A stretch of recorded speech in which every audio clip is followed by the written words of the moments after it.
Good morning बच्चों, कैसे हो बेटा? सब मजे में? पढ़ाई चल रही है ना? अब तो सारे पर्व खत्म, अब एक पर्व, परीक्षा पर्व।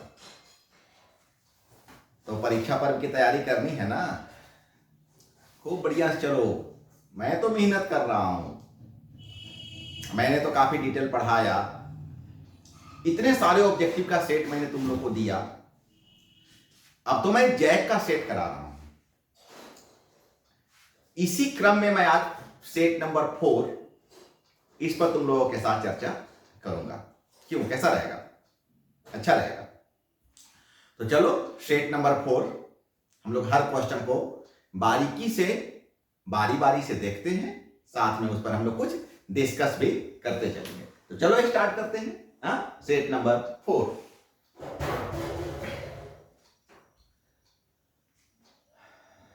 ये तो हम आ गए तुम्हारे सामने यहां भी और यहां भी। तो चलो आ गए हम लोग सेट नंबर 4 में, है ना? ठीक है, ready? Okay.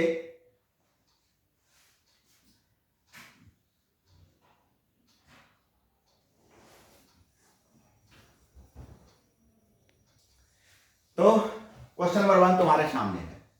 Which one of the following is the unit of electric field? कोई बताने का चीज है? इलेक्ट्रिक फील्ड का यूनिट क्या होता है?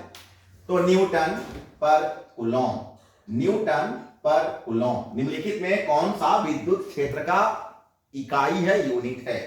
तो न्यूटन पर coulomb. D is the correct answer. Now we are going to question number 2. Yes, this is the question number 2. When placed in a uniform field, a dipole experiences.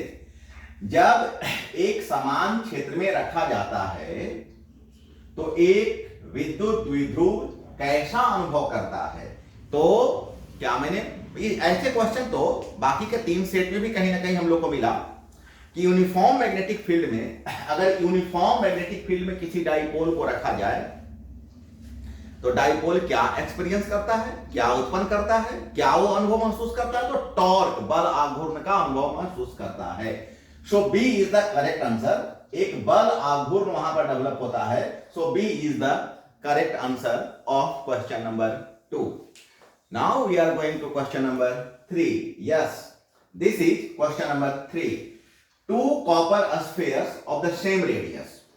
Copper का 2 sphere है, तांबे का 2 गोला है और दोनों गोले का रेडियस सेम है। रेडियस में कोई चेंज नहीं है। One solid and another hollow. उसमें से एक गोला ठोस है, सॉलिड है, दूसरा गोला हॉलो है, खोखला है।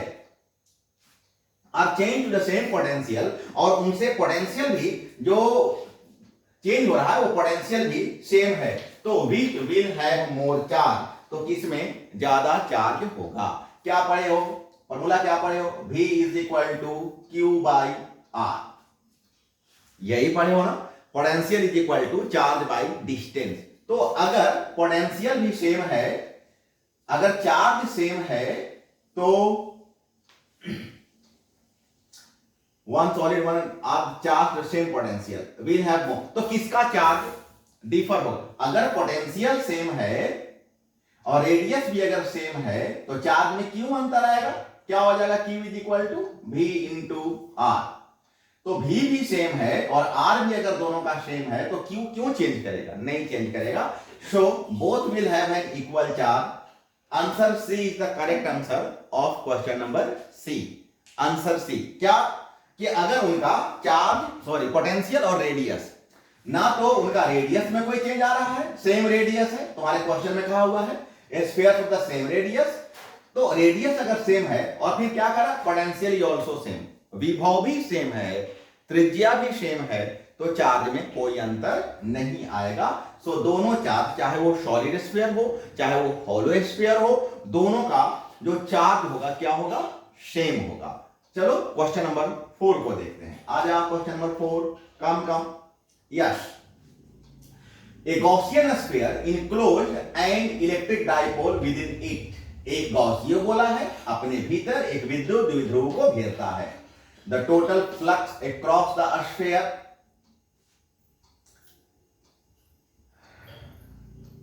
पूरे गोले में फ्लक्स का कुल प्रवाह कितना होगा?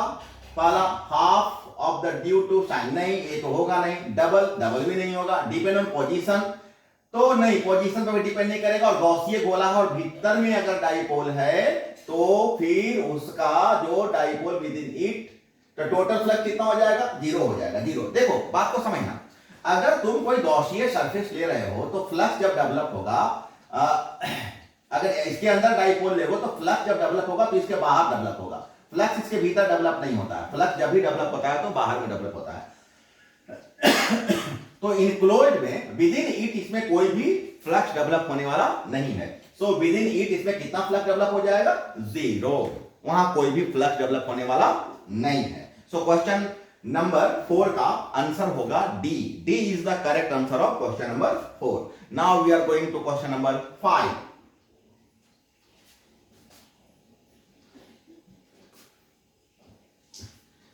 A shock bubble is given negative charge, then its radius, अगर साबुन के किसी बुलबुले पर ऋणात्मक आवेश होता है तो उसकी त्रिज्या क्या हो जाएगी?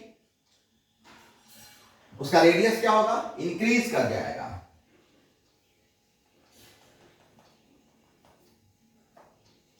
क्यों इंक्रीज कर जाएगा? क्योंकि इसमें जैसे बबल बनाना, तो इस बबल पर जो हमेशा आउटवर्ड फोर्स लगता है, देखो सब आउटवर्ड फोर्स लगेगा, सब ऐसे ऐसे फोर्स लगेगा, बबल पर जब भी लगता है तो चारों तरफ से आउटवर्ड फोर्स लगेगा। जब आउटवर्ड फोर्स लगेगा तो इसका रेडियस क्या हो जाएगा? आप देखो इतना बड़ा था, अब इतना बड़ा हो गया, अगर इतना बड़ा हो गया तो अब रेडियस इतना बड़ा हो गया, पहले रेडियस कितना था? इतना था, अब रेडियस इतना बड़ा हो गया। इसका मतलब हो गया कि उसका जो रेडियस होगा वो इंक्रीज कर जाएगा। रेडियस क्या हो जाएगा? बढ़ जाएगा। अरे उसका जब शेप बढ़ेगा तो स्वाभाविक है ना कि उसका रेडियस क्या होगा? इंक्रीज कर जाएगा। इंक्रीज कर जाएगा, that means B is the correct answer of question number 5। 5 का जो करेक्ट आंसर होगा वो बी होगा। B is the correct answer of question number 6। 2 point charges +3 microcoulomb and -8 microcoulomb attract each other with a force of 1 Newton। एक तरफ है 3 microcoulomb, एक तरफ -8 माइक्रोकुलम, और ये दोनों क्या हो रहा है? अट्रैक्ट हो रहा है, क्योंकि प्लस और माइनस है तो अट्रैक्ट होगा ही, और इसमें जो फोर्स ऑफ अट्रैक्शन है 1 न्यूटन लग रहा है। A charge +5 microcoulomb is added to each of them, दोनों में +5 माइक्रोकुलम एडेड हो जा रहा है। तो अगर इसमें ऐड होगा, पहले कितना फोर्स हो रहा है? पहले फोर्स हो रहा है 1 + -3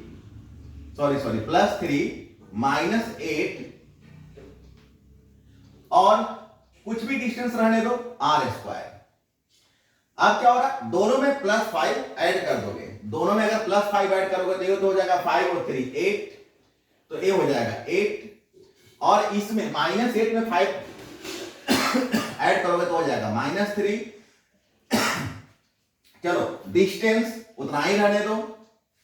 तो क्या चेंज आ रहा है दोनों में? देखो कोई चेंज आ रहा है क्या? ये तो -24/r², ये भी -24/r²। तो यहां भी अगर 1 न्यूटन आ रहा है तो यहां भी 1 न्यूटन आएगा। 1 न्यूटन कैसा आ जाएगा? रिपल्सिव आ जाएगा। रिपल्सिव क्यों आ रहा है? अब ये 1 न्यूटन रिपल्सिव क्यों आ रहा है? क्योंकि आंसर जो दिया हुआ है वो प्लस में दिया हुआ है, और आंसर प्लस में तभी होता है जब रिपल्सिव होता है। रिपल्सिव ही पॉजिटिव आंसर आता है। तुम खुद सोचो ना कि अगर दोनों +Q1 Q2 रहेगा तब तो आंसर प्लस में आएगा ही। मैं क्या बोल रहा हूं? क्या होता है फॉर्मूला? फॉर्मूला होता है F = Q1 Q2/r²। K को मैं साइलेंट रख रहा हूं। ये दोनों जब प्लस रहेगा तो आंसर प्लस में आएगा, ये दोनों जब माइनस रहेगा तब भी आंसर प्लस में आएगा, और प्लस प्लस होगा तब भी रिपल्सिव है, और माइनस माइनस होगा तब भी रिपल्सिव है। इसका मतलब है कि आंसर अगर 1 दिया हुआ है, देखो ना क्या दिया हुआ 1 न्यूटन, तो फोर्स अगर 1 न्यूटन आ रहा है इसका मतलब है कि वहां पर रिपल्सिव फोर्स है, और आंसर आ जाएगा B is the correct answer 1 newton. That means amount of force can't be change, and since answer is in the sense of +1, तो इसका मतलब हो रहा है कि रिपल्सिव फोर्स 1 न्यूटन, प्रतिकारक बल 1 newton repulsive force. Now we are going to question number 7 number. A parallel plate capacitor is charged and then the charging battery is disconnected. क्या है? एक समांतर प्लेट कैपेसिटर है, इसको आवेशित किया जाता है और फिर से बैटरी को हटा दिया जाता है। तो प्लेटों को और दूर कर दिया जाता है, तो प्लेटों के बीच कितना विभवांतर डेवलप होगा? तो तुम पढ़े हो ना कि C इज इक्वल टू होता है epsilon naught A by D। यहां D क्या कर रहा है? अब अगर D को तुम इंक्रीज कर दोगे तो C क्या हो जाएगा? D अगर इंक्रीज होगा तो C क्या हो जाएगा? C डिक्रीज कर जाएगा, नहीं कर जाएगा? बोलो, A डिनोमिनेटर है, इसका अमाउंट जैसे जैसे बढ़ेगा वैसे वैसे रिजल्ट बोले तो C क्या हो जाएगा? घटेगा। अच्छा, फॉर्मूला क्या होता है? Q is equal to CV। Q is equal to CV। तो C अगर डिक्रीज करेगा, अब खुद सोचो कि C अगर डिक्रीज करेगा, A अगर डिक्रीज किया, तो उतना अमाउंट Q पाने के लिए V क्या कर जाएगा? इंक्रीज कर जाएगा, इंक्रीज कर जाएगा। सो V इंक्रीज कर जाएगा, that means C is the correct answer of question number 7। समझ में आया? एक बार फिर से देख लो। अच्छा क्वेश्चन है, दो पैरेलल प्लेट कैपेसिटर है, ये पैरेलल प्लेट कैपेसिटर को चार्ज किया जा रहा है और चार्जिंग बैटरी इज डिस्कनेक्टेड। जिस बैटरी से इसको चार्ज किया जा रहा था, अब उसको डिस्कनेक्ट किया जाता है। The plate are further separated, और प्लेट को अब हटा दिया जाता है। तो पोटेंशियल डिफरेंस ऑफ प्लेट क्या हो जाएगा? इंक्रीज कर जाएगा। क्यों इंक्रीज करेगा? कि जैसे जैसे तुम D को इंक्रीज करोगे, सेपरेट करोगे, जैसे ये दोनों प्लेट्स है ना, इनके बीच का दूरी बाय इतना है, अब तुम इस प्लेट को यहां कर दिया, अब डिस्टेंस इतना बढ़ा दिया, तो जैसे जैसे तुम D को इंक्रीज करोगे वैसे वैसे C क्या होगा? डिक्रीज करेगा। मतलब कैपेसिटेंस क्या हो गया? घट गया। और अगर कैपेसिटेंस घटेगा तो पोटेंशियल को बढ़ना पड़ेगा, पोटेंशियल इंक्रीज कर जाएगा, तभी ना उतना अमाउंट में चार्ज तुम्हें मिलेगा। इसका मतलब है कि इसको बढ़ने के लिए, उतने अमाउंट में आने के लिए अगर C घट गया है तो D को क्या होना होगा? बढ़ना होगा। मतलब पोटेंशियल क्या हो जाएगा? इंक्रीज कर जाएगा। चलो हम लोग क्वेश्चन नंबर 8 में आते हैं।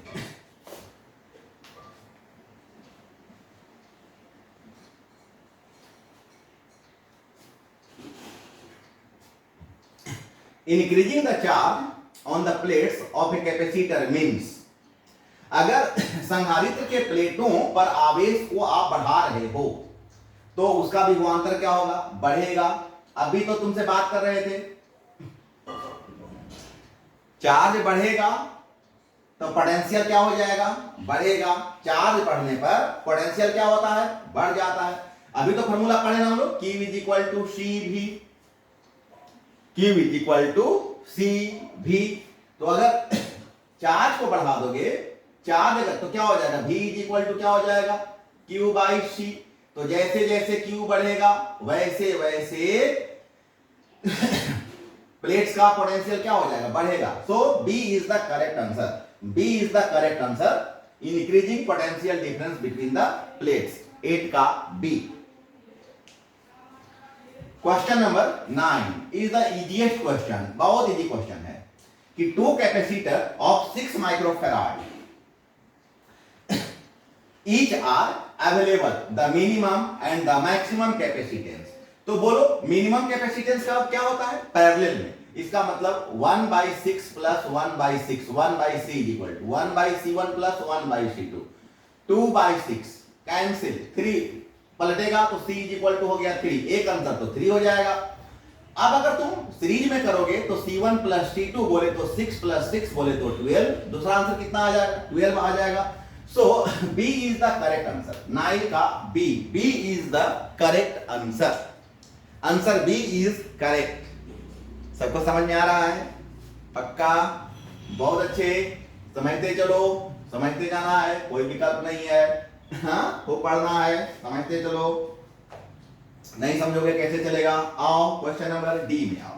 ये तो बहुत अच्छा क्वेश्चन है, बहुत अच्छा क्वेश्चन है, लॉलीपॉप क्वेश्चन है।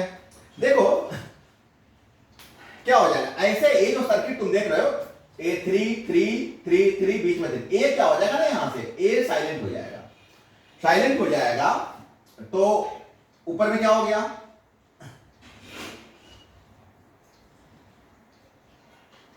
Equivalent capacitance between A and B, equivalent capacitance, तो ऊपर में क्या हो जाएगा, सीरीज हो जाएगा।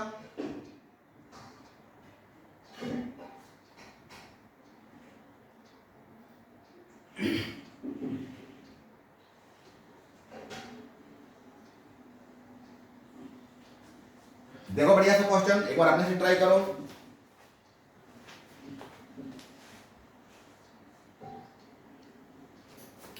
बन गया, सबसे बन गया।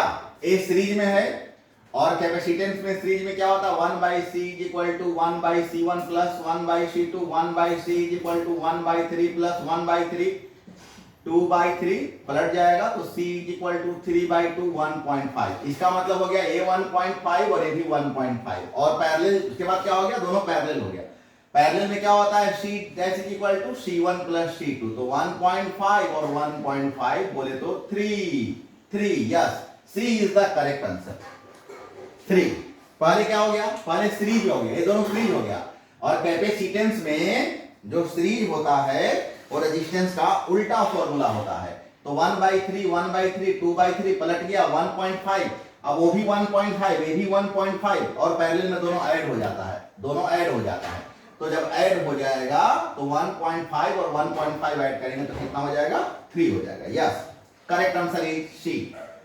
Now we are going to question number 11। If a dielectric be introduced between plates of a parallel plate capacitor, then the value of its capacitance, तो इसका क्या हो जाएगा, कैपेसिटेंस देख लेते हैं क्या होता है formula. C is equal to epsilon naught A by D, और C डैश क्या हो जाएगा, K into epsilon naught A by D। तो अगर यहां पर इसके बदले तुम C पुट कर दो तो C dash is equal to K into C। K into C का मतलब हो गया कि ये तो डाइलेक्ट्रिक और मल्टीप्लाई हो रहा है, इसका मतलब इंक्रीज कर जाएगा। सो B is the correct answer. देखो ना, C डैश का मतलब हो गया K इंटू C। K क्या है, डाइलेक्ट्रिक है। Epsilon not into A by D के बदले C पुट कर दिए, तो अगर वो K से और मल्टीप्लाई कर दोगे, मतलब उसमें और इंट्रोड्यूस कर दिया जाए, दो प्लेट्स के बीच में अगर डाइलेक्ट्रिक को इंट्रोड्यूस कर दिया जाए तो कैपेसिटेंस क्या हो जाएगा, बढ़ जाएगा। सो B is the correct answer, B is the correct answer, B इसका आंसर 11 का B। एकदम समझ में आ रहा है ना, मजा करते चलो, आराम से पढ़ते चलो। 12. Why is the Wheatstone bridge more accurate than other method of measuring resistances? ये तो तुम्हें पहले ही बता चुके हैं हम, ये तो तुम्हें पहले बता चुके हैं, क्योंकि ये नल मेथड है। बताए थे ना कि 4 रेजिस्टेंस होता है, एक यहाँ एक यहाँ एक यहाँ एक यहाँ और बीच में गैल्वेनोमीटर। जब गैल्वेनोमीटर 0 पर आता है तब हम लोग ये सर्किट को क्या बोलते हैं, बैलेंस ब्रिज बोलते हैं। और बैलेंस ब्रिज के लिए यहाँ जो गैल्वेनोमीटर लगा हुआ है उस गैल्वेनोमीटर को कहाँ आना चाहिए, 0 पर आना चाहिए। 0 बोले तो null deflection method. So A is the correct answer, it is a null method. Null method बोले और नल डिफ्लेक्शन मेथड बोले। ये तो शायद इसके पहले वाले भी कोई ना कोई स्टेट में क्वेश्चन दिया हुआ था, सो ये रिपीटेबल क्वेश्चन है। तो चलो A is the correct answer. Kirchhoff first law second law, ये रिपीट क्वेश्चन हो रहा है। Kirchhoff first and second law for electrical circuit are consequence A B. 13 का B is the correct answer. 13 का B is the correct answer. B is the correct answer. First क्या होता, conservation of charge, second conservation of energy, conservation of charge and conservation of energy.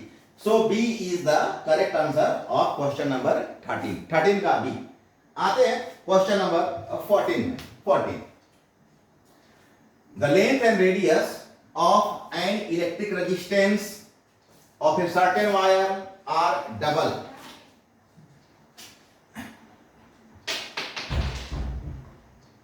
The length and radius of an electric resistance of a certain wire are double simultaneously. Then एक निश्चित तार के विद्युत प्रतिरोध की लंबाई और त्रिज्या को एक साथ दुगना कर दिया जाए। लंबाई को भी और त्रिज्या को भी, दोनों को दुगना कर दिया जाए तो क्या होता है formula, R is equal to rho L by A।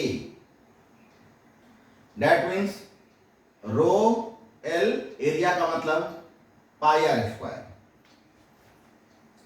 अब अगर इसको भी दुगना कर दिया गया और इसको भी दुगना कर दिया गया तो रो इंटू 2l और पाई इंटू इसको दुगना कर दिया गया और स्क्वायर है तो क्या हो जाएगा 4r स्क्वायर। इसका मतलब हुआ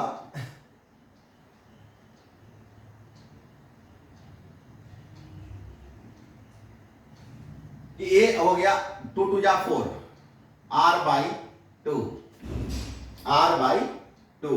यस, प्रतिरोध आधा हो जाएगा और विशिष्ट प्रतिरोध अपरिवर्तित रहेगा। विशिष्ट प्रतिरोध में कोई अंतर नहीं आएगा। विशिष्ट प्रतिरोध क्यों अंतर आएगा? स्पेसिफिक रेजिस्टेंस में कोई डिफरेंस नहीं होगा, लेकिन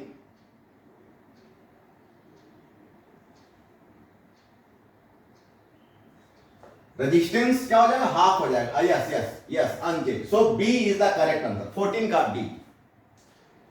क्या हो गया? रेजिस्टेंस हाफ हो गया और स्पेसिफिक रेजिस्टेंस में कोई डिफरेंस नहीं होगा। स्पेसिफिक रेजिस्टेंस में क्यों डिफरेंट आएगा? वो तो रो जैसे है वैसे रहेगा, अभी भी रो है अभी भी रो रहेगा, उसमें कोई अंतर आने वाला नहीं है। लेकिन रेजिस्टेंस क्या हो जा रहा है? हाफ हो जा रहा है। चलो क्वेश्चन नंबर 15। आओ 15 नंबर क्वेश्चन देखते हैं। The resistance in 4 arms of Wheatstone bridge are following in which cases the bridge is balanced। तो क्या पढ़े हो ना कि first arm by second arm is equal to third arm by fourth arm. इसका मतलब ए दोनों का रेशियो और ए दोनों का रेशियो सेम होता है। तो this is the correct answer 4/4 और this is also 4/4। That means 1:1 1:1। So this is the correct answer. बाकी कोई में फॉलो नहीं हो रहा। ये देखो 1:2 3:4 है, ये 1:3:4 है, ये 1:3:4 है। So this is only the correct answer. So D is the correct answer of question number 15। क्योंकि यहां पर 1/2 और 3/4 ये दोनों का जो रेशियो होता है वो सेम होता है व्हीटस्टोन ब्रिज में। फॉर्मूला पढ़े हो ना, first arm by second arm is equal to third arm by fourth arm. Question number 16। Yes, question number 16। A wire P is half of diameter and half the length of a wire Q of similar material. The ratio of resistance of P to that Q। क्या मतलब? Wire P is the half of diameter। Diameter को half कर दिया गया। तो formula तुम पढ़े हो ना, R is equal to rho L upon pi, R का मतलब D/2 का स्क्वायर। इसका मतलब है कि R प्रोपोर्शनल 1/d²। अब इसका जो बाय द वे एक तार x है तो Ly का हाफ हो गया और जो dx d फॉर डायमीटर वो dy का हाफ हो गया। तो तुम क्या लिख सकते हो? लिख सकते हो ना कि L y का स्क्वायर अपॉन dy/2 का square into dy square upon Ly। तो 8 2 2 4 मतलब आ जाएगा 4:1।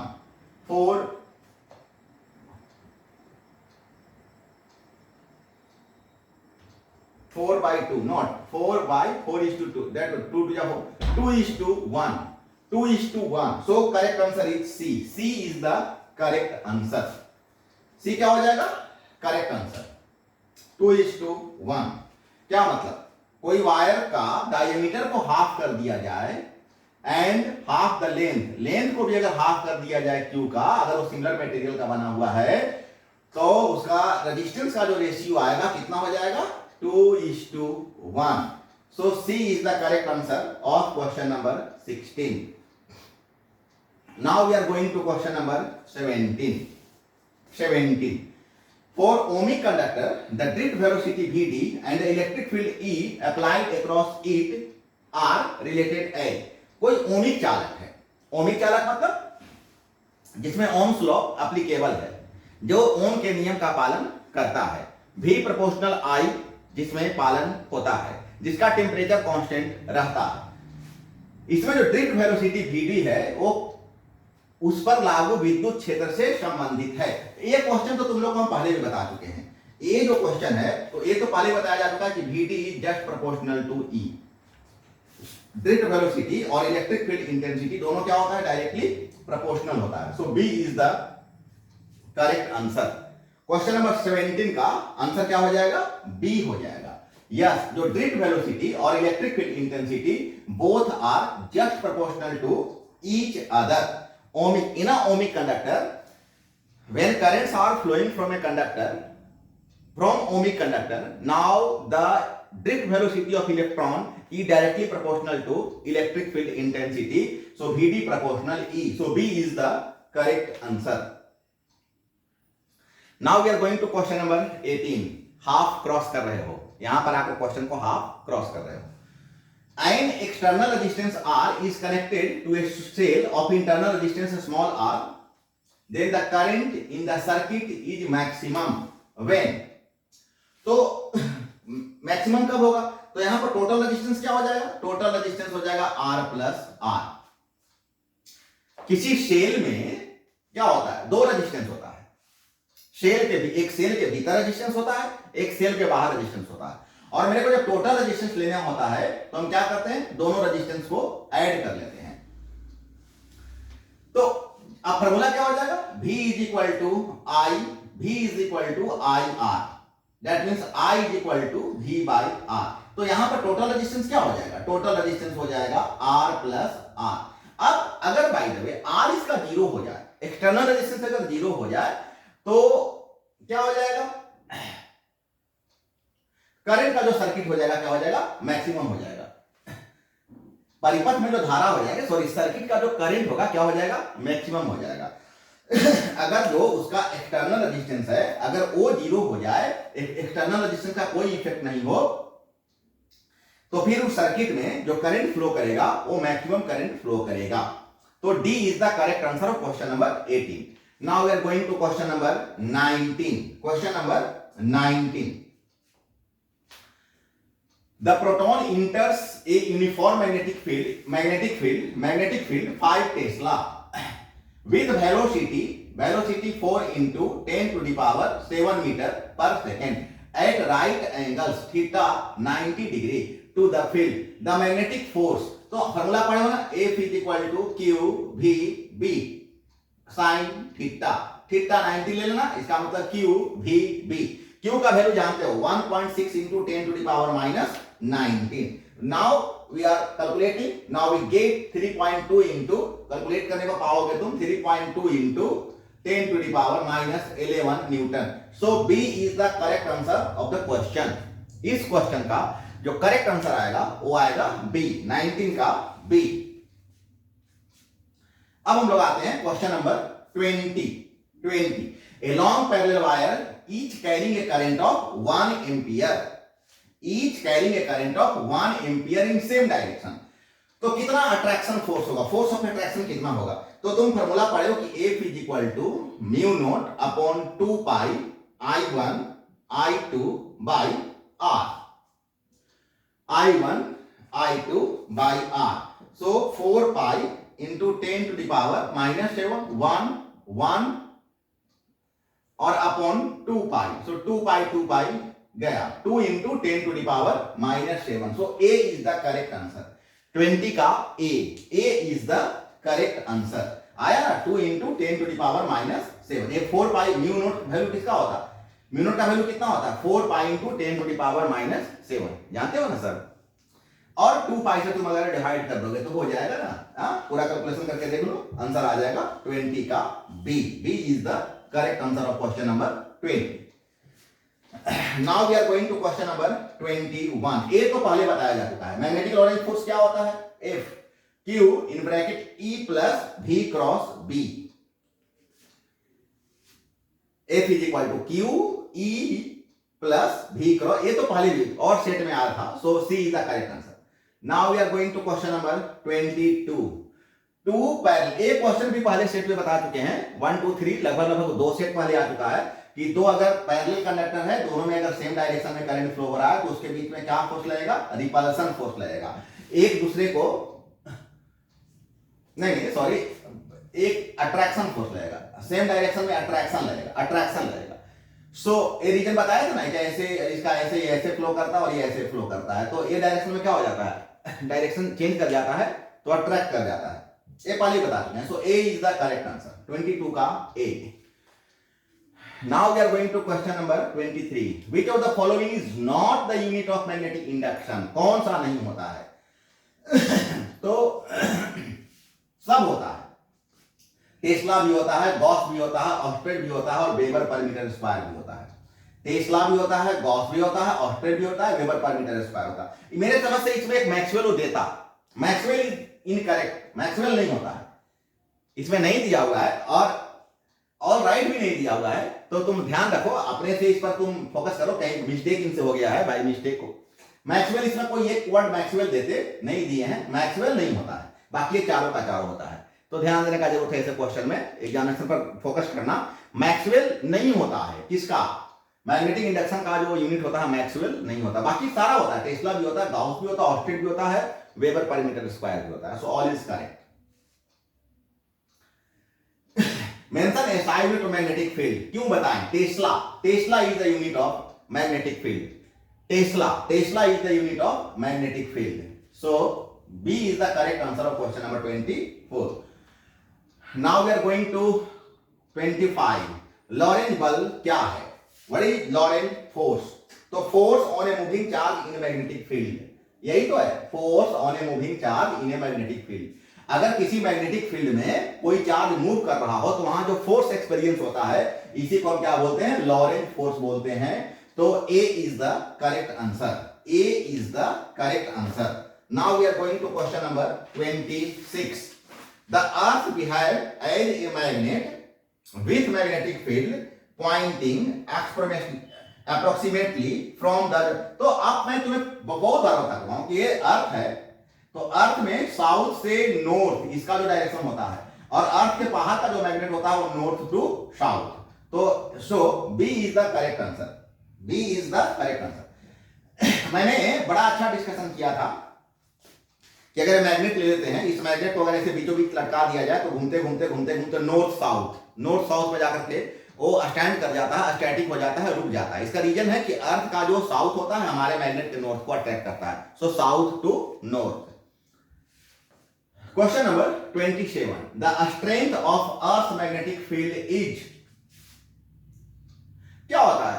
ये तो भी बहुत सारा क्वेश्चन सेट 4 में रिपीट है, अलग अलग जगह पर इसका जो मैग्नेटिक फील्ड इंटेंसिटी है वो क्या होता है? वेरी कर जाता है। मैं बताया था ना कि ये अगर धरती माता है तो ये इक्वेटर होता है, नॉर्थ होता है, यहां से यहां तक हर पॉइंट पर जो इसका मैग्नेटिक फील्ड इंटेंसिटी होता है वो चेंज करते रहता है। सो अलग अलग प्लेस पर इसका जो इंटेंसिटी होता है या मैग्नेटिक फील्ड जो होता है वो क्या होता है? चेंज करते रहता है, vary from place to place on the earth surface. इसका डी ऑप्शन यहां पर छूट गया है, अलग अलग स्थान पर इसका मान बदलता है। So D is the correct answer, D is the correct answer. 28। Which of the following is responsible for the earth magnetic field? Yes, अब ये थोड़ा सा है कि जो अर्थ कोर होता है ना, अर्थ कोर कंसेक्यूटिव, मतलब इसको हम लोग संवहनी धारा कहते हैं, हिंदी में संवहनी धारा कहते हैं। तो यही रिस्पॉन्सिबल होता है जो अर्थ मैग्नेटिक फील्ड है ना, उस अर्थ मैग्नेटिक फील्ड के लिए ये अर्थ कोर में जो कॉन्वेक्टिव जो करंट होता है, ये कॉन्वेक्टिव करंट ही रिस्पॉन्सिबल होता है। धरती के अंदर का जो कॉन्वेक्टिव करंट है कोर में, वो सो A is the correct answer. पृथ्वी के क्रोड में संवहनी धाराएं, पृथ्वी के भीतर पृथ्वी के कोड पर जो करंट फ्लो करता है उसको हम लोग क्या कॉन्वेक्टिव करंट कहते हैं। और this convective current is responsible for the earth magnetic field. So A is the correct answer of question number 28। A is the correct answer. Now we are going to question number 29. Which of the following independent quantities is not used to specify the Earth's magnetic field? So, vertical component of Earth's magnetic field, Earth's field. Yes, this is independent quantity. ये जो होता है ना, independent quantity होता है। क्यों independent quantity होता है?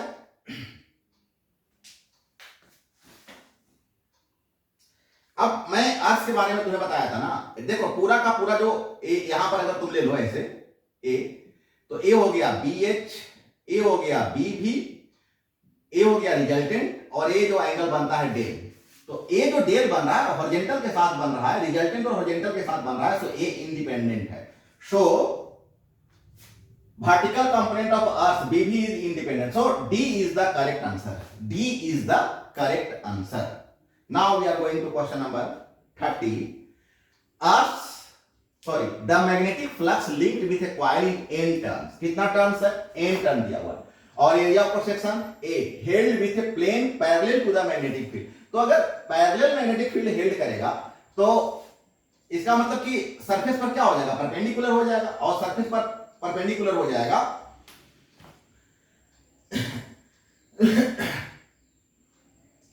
तो क्या होता है formula? M B A cos theta, cos 90, इसका मतलब 0, यस 0।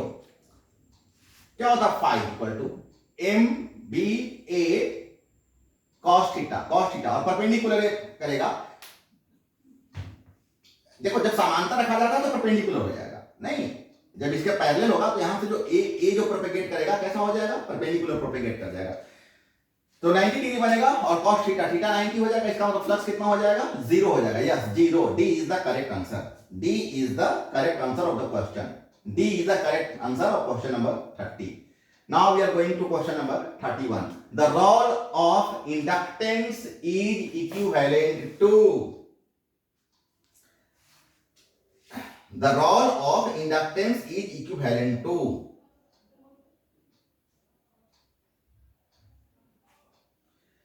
किसका रोल है? मोमेंटम का तो है नहीं, फोर्स का भी नहीं है, एनर्जी का नहीं है, यस इनर्शिया का है, इनर्शिया।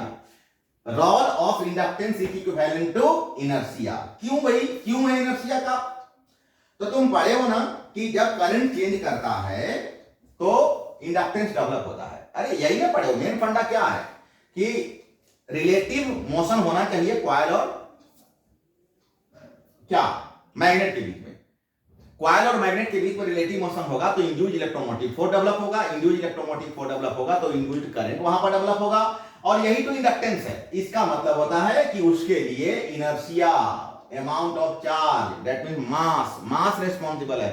मास बोले तो इनर्शिया रिस्पांसिबल है। So D is the correct answer. D is the correct answer. Now we are going to question number 32. धीरे धीरे फिनिश की ओर बढ़ रहे हैं।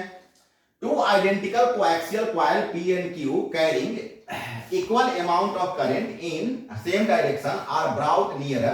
The current in both P and Q decrease. Yes, both P and Q decrease. क्या दो identical coaxial coil है P and Q carrying equal amount of current, दोनों से इक्वल अमाउंट में करंट क्या हो रहा है? कैरी हो रहा है, द सेम डायरेक्शन, और दोनों एक ही डायरेक्शन में ब्राउट नियरर। तो क्या हो जाएगा? तो फिर बोथ दोनों डिक्रीज कर जाएगा, दोनों कॉइल का जो करंट होगा वो क्या हो जाएगा? डिक्रीज कर जाएगा। So D is the correct answer. Now we are going to question number 33। Direction of current induced in a wire moving in magnetic field is found using, सब जानते हैं, Fleming right hand rule. Induced current किसी wire में अगर magnetic field में वो move कर रहा है तो कैसे मेजर किया जाता है? तो फ्लेमिंग राइट हैंड रूल, नहीं इसी से हम लोग मेजर करते हैं। काफी डिटेल लिखवाया गया है, फिगर बनाकर तुम लोग को दिखलाया गया है। तो B is the correct answer, Fleming's right hand rule. Now we are going to question number 34. Lenz's law is consequence of law of conservation of energy. This is a repeat question. तुम और पीछे का set 1 2 3 खोल कर देखोगे तो एक question तुम्हें मिल जाएगा। क्या होता है? Conservation of energy. So B is the correct answer. और now we are going to the last question. That means question number 35. Is a very simple question.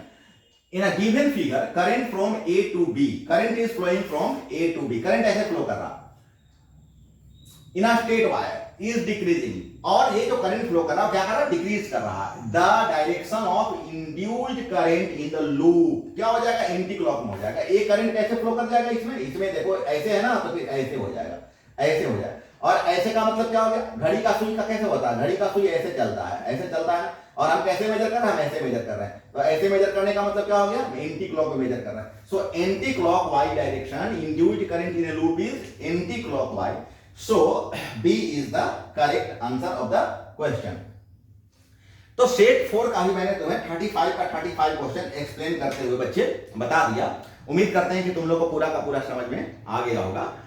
तो चलो बढ़िया से तुम लोग तैयारी करते चलो, और थोड़ा देख लो, सब्सक्राइब करना नहीं भूलना, और सारे क्वेश्चन को अच्छे से देखो और पूरा तैयारी करो। अगर कोई प्रॉब्लम होता है तो तुम मेरे से ऑफलाइन ऑनलाइन किसी भी तरीके से मेरे से संपर्क कर सकते हो, और बढ़िया से पढ़ो। उम्मीद करते हैं कि तुमको सारा का सारा क्वेश्चन जो होगा वो समझ में आ गया होगा।